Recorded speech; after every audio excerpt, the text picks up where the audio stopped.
Hello everyone, this is my reaction to Citizencon 2025. This year has marked a turning point in Star Citizen's history. We have finally moved past the question of whether we can build an architecture to deliver a universe with incredible detail at massive scale, seamlessly, and where thousands of people can all play together. Server meshing has been working pretty much flawlessly at scale for the past 9 months. What are you smoking, Chris? What are you doing? Yes, in January 2025 we got the first iteration of static server meshing. We have now a much higher player cap, but we still have massive lag, interaction delays and even deucings of players moving at player speeds. And now you are trying to sell us this server meshing as a success? I will call CRG server meshing a success as soon as we have acceptable lag, interaction delays and deucings, but we are not there yet. Hopefully dynamic server meshing will fix this. It has brought a more populated and active verse, with up to 700 players online and in the same space at once. It's greatly increased server performance and delivered a much more responsive player experience. Well, with static server meshing, if we really have 700 people in the same spot, this is close to unplayable. And I know, Chris, you are playing Star Citizen together with your daughters. There's a video where you yourself saw the massive two things. On your screen, your daughter was outside. On her screen, she was inside your ship. We're about to deliver our 9th patch in 10 months, with content that has brought Star Citizen storytelling into new and exciting directions. We pushed more than 24 features and more than 2,000 bug fixes. And while there is still a long way to go, the game has gotten more stable, performant, and fun as a result. This seems to be CRG's new thing. Jared did the same. Yeah, we delivered 9 patches this year. Why the gaslighting, Chris? Yes, we had a lot of patches this year, but we had almost no content. Most of those patches gave us one new mission or a new ship, that's all. There were little to no new mechanics. When we got patches before 2025, they were in the hands of a Yokati for weeks, sometimes months. Then they went to wave 1 for at least another week, then to wave 2, 3, 4, etc. But this year, the 9 patches were in hands of a Yokati. A few days, sometimes only one day, then they already went to public PTU. Why? Because there is no new content except a new mission and a new ship. So don't tell me we got 9 patches this year. I am not often angry at you, Chris, but now I am. Don't piss down my back and tell me it's raining. Nyx will see the much-loved Levski landing zone added back to the verse, while also bringing you one of its most iconic landmarks, the Glacium Belt. We are getting Nyx in 4.4. I like this very much. I look forward to see Levski again. However, as I understand what CRG said at Citizencon 2025, we are not getting the full system yet.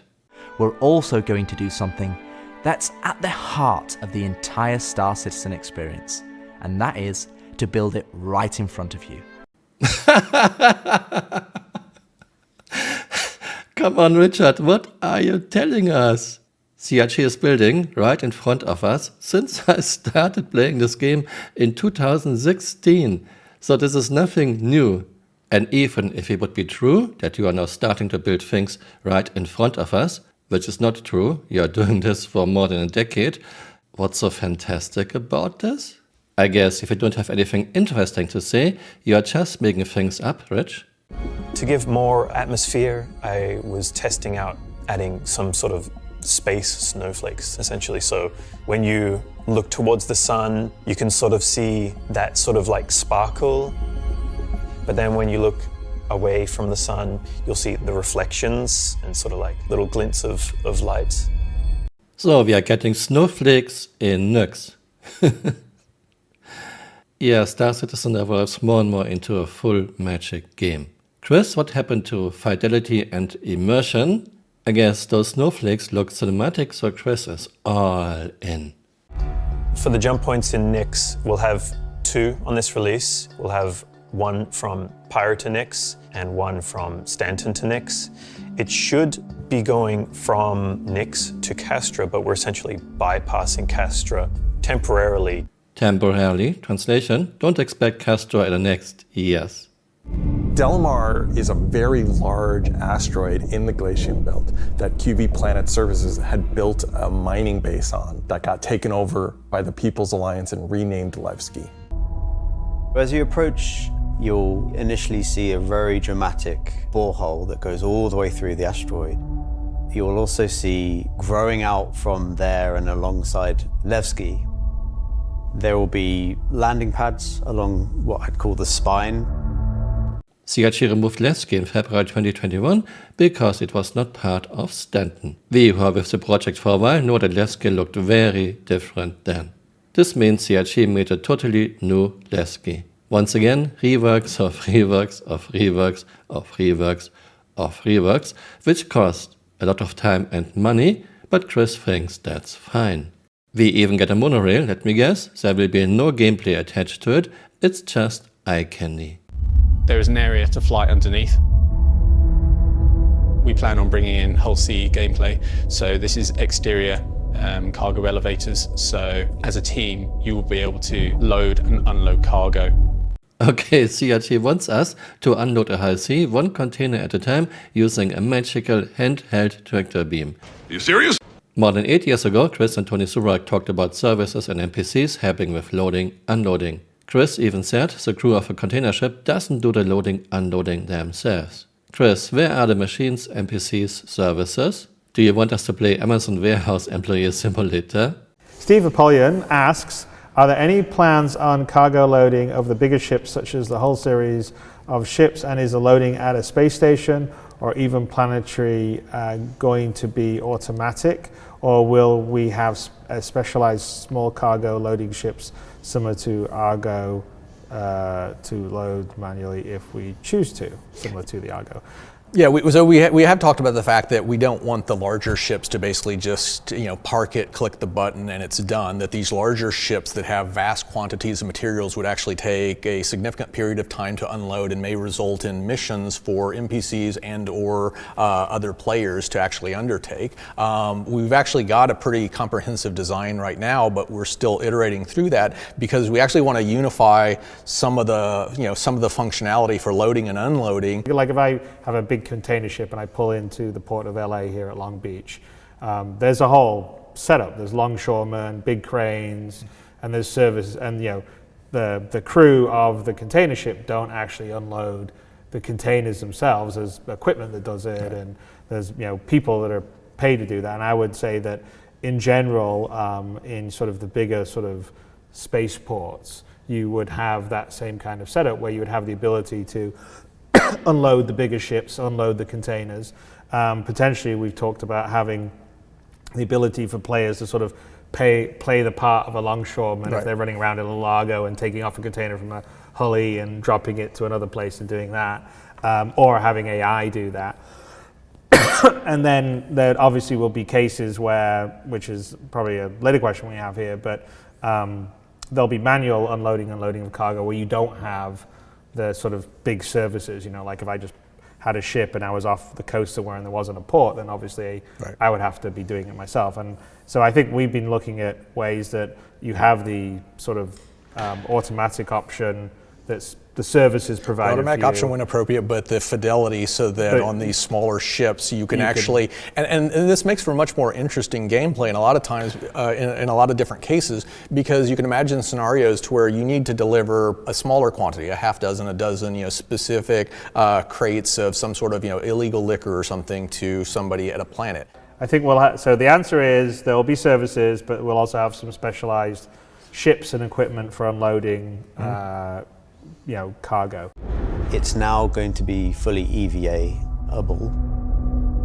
There will be walkways around the main landing zone to walk on using gravity plates, but you can drift off and kind of go wherever you want. It's not going to be as complete as Pyro was when it first came out, but it's going to be our first iteration. Nukes will not be complete. I guess we are getting the planets later. By the way, saying Pyro was complete is kinda strange. Pyro has a few space stations, no cities on any planet, and POIs are just copy and pasted all over the place. There is very little to interact with in those POIs. And you're going to be able to see it grow as we work on it. And again, CRT tries to sell this to us as if it would be a huge accomplishment. Hey, you can see it grow as we work on it. Chris, we are seeing the game grow for more than 10 years by now, so what's the big accomplishment here?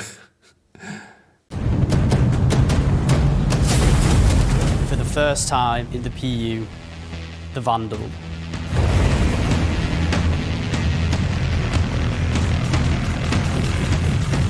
Finally, the Vandal! I'm saying this for years by now. It's boring to always only fight other humans. Now we get the Vandal. However, did we get the Vandal? I mean, this ship is called the Vandal ship, so now we are fighting the Vandals, but I would like to see a few Vandals too. For example, boarding a Vandal ship, fighting Vandals in FPS combat. Don't you have character models from Squadron 42 that you could have shown us? When Genesis comes to the persistent universe starting next year, it will change how you experience every world, and not just in the building of the new planets for the Nyx system. We will also go back through Stanton and Pyro and reimagine them through the lens of our technology. I lost count. Is this now Planetech V6, V7, V8? Yeah, reworks of reworks of reworks of reworks of reworks of reworks. I want to make this very clear. I like good graphics. I like beautiful planets. I see those screenshots on Reddit. Oh, look how beautiful this game is. Yes, Star Citizen can be very beautiful. But without good gameplay, without good game mechanics, all of this is totally useless. And so far in year 14, yes, I can say now year 14, we have very little good gameplay. We are still missing core game mechanics. So once again, this is just eye candy, fluff, cool cinematic without any soul. Exactly what Chris loves to do. In addition, CryEngine, StarEngine, whatever you want to call it, has major trouble with LOD and pop-ins. I don't see any pop-ins in this video. So is this real, or is this once again a pre-rendered fake video? The same set of textures and data that define the color of the soil, sand and rock on the ground are used to create the orbital look. We then assess the presence of vegetation and competition between different species on each part of the planet and use that to blend in tones of green, including variations due to species health and the current season. This creates a far more complete image. Does this sound he's part of a team that is creating a fun and interesting game? Or does this sound like a fashion designer talking? By the way, there's nothing wrong with fashion designers, but the game needs fun and interesting gameplay, which we are still missing in year 14. Once again, artists are running the show because Chris only cares about eye candy, fluff, time sinks, cool cinematic and his interactive movie, Squadron 42. Basics, core mechanics, some very basic physics, fun and interesting gameplay play no role for Chris. CRG says work in progress. I don't expect this in a game in the next few years. And again, no LED pop-ins, so I believe this is pre-rendered. I love good graphics, but I still play very old games with terrible graphics by today's standards because they are fun and interesting. These are exactly what they say on the tin. Missions where you're going to start in, say, Stanton and end in Nyx, taking various volumes of cargo between the stations. So there'll be high volumes of cargo that kind of fulfill the purpose for the Hull C and the other series of Hull ships. And there'll be a few sort of more direct routes. I like cargo missions between star systems very much, finally. However, I don't like loading my Hull C one container at a time using a magical handheld tractor beam. Chris, we need services, we need NPCs, we need machines. You talked about this more than 8 years ago. The crew of a container ship doesn't do the loading themselves. In addition, many cargo missions are broken for how many years by now? So what are the chances those cargo missions will actually work? As well as express missions, which means the deadline timers that you're used to in the regular hauling missions might get really tight and you've got to learn to be very fast. I think express missions are a good idea, so you have to be fast and you get more money. However, I don't want to unload my big ship one container at a time. Especially not when I'm doing an express mission and have to be quick. All of the love and care that has gone into hauling missions so far, with the logistical network and making sure they make sense within the themes of the systems, just as much love has gone into the Interstellar missions we're making now. You mean the freight missions where we are delivering cargo and it's broken because it's not registering when I put a cargo onto a freight elevator. You mean freight elevators that are still broken? You mean bugs with raid missions that are in the game since we got those missions? Once again, he's just talking, most likely from a teleprompter. CRT devs are not playing their own game. Binoculars. And I prototyped a thing which essentially was just a scope in a hand, and it worked. So we've got some really cool binoculars coming that allow you to spot people from distances. Finally, we are getting binoculars. What about night vision goggles? Hey, who remembers the big coffee controversy of 2016, where everybody took to Reddit and pondered the question, do devs deserve coffee? Do Star Citizen devs deserve coffee was never the issue. We have free coffee in the offices of the company I work for. We have coffee machines, we can press a button and we get the coffee we want to have. However, we don't have a guy preparing the coffee for us. This was the controversy, Jared. Why are you making things up? First version of crafting is going to be quite small in scale. We're going to use it as a kind of a concentrated effort to allow the players to experience the initial UI, the flow of gathering materials that have different quality, and using those to craft items which are better than what they have currently in the game. The first version is going to be primarily FPS items that you can craft, weapons and armor. I am looking very forward to crafting. I love crafting in games. I hope CRT doesn't fuck it up, and I hope it won't be too boring, too tiresome, too tedious. We're bringing instancing to Star Citizen in 2026. Why are we doing it, and how will it work? I was expecting instancing. A lot of MMOs have instancing. I think it's a good idea and it can work very nicely. You're still in the game, you can just leave your dungeon and you are back into the MMO part. So if you've played any content in 2025 in Star Citizen, you know that most of these areas were in actual PvP zones where other players could interfere. Instancing is a means to create an environment where designers can create tailored content that's tuned to a specific group size, but it is also protected from outside interference. It's not to say that we don't love PvP. I'm a PvP guy. PvP me, bro. But like most MMOs, a good balance between a dangerous overworld and a protected instances is needed. Right now, we don't have this ability, and this is something we really need in order to give you a sense of progression that is tailored and balanced to a tunable amount of groups, so the difficulty matches the group size.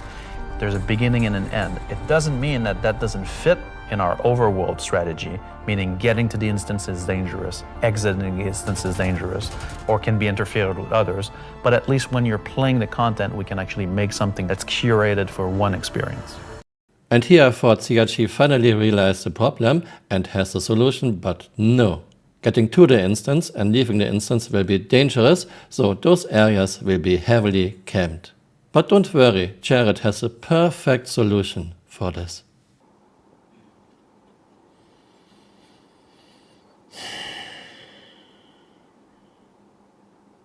You know, you have the option not to. I understand the thing lets you, but it's a choice to do and a choice not to. Every one of us are capable of making those choices.